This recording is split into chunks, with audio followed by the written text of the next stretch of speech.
Hello guys, আজকে আমরা এই কলা কাঁদিটা কাটবো। কলা পেকে গেছে, প্রচন্ড গরমে কলাটা পেকে গেছে আর 2-3 চড়া হলুদ হয়ে গেছে। দেখুন গাইস, আর এত গরমে প্রচন্ড তাপে কলা পাকবেই না কেন, পানি পায় না, কিছু পায় না, সেজন্য পেকে গেছে। আর এই কলা কাঁদিটা কেটে আমরা এখন খাবো।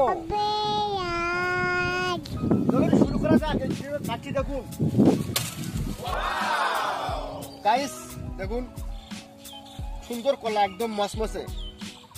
এত ভালো কলা এই গরম সব পাওয়াই মুশকিল, একদম গাছ পাকা অরিজিনাল।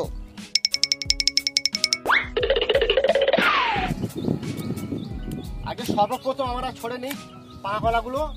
আমার এখানে দর্শক আছে, তারাও খাবে।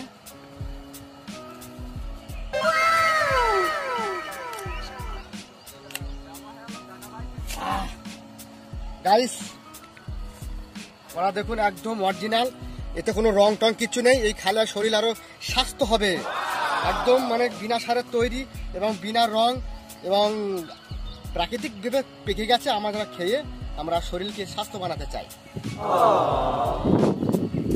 তো গাইস, প্রথমে আমি এটা খেয়ে দেখে দিচ্ছি কিভাবে খেতে হয়।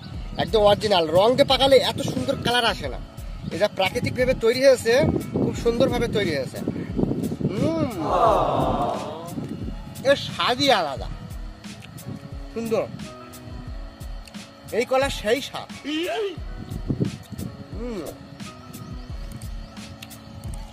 কলার দিকে একটু দানা আছে গাইস,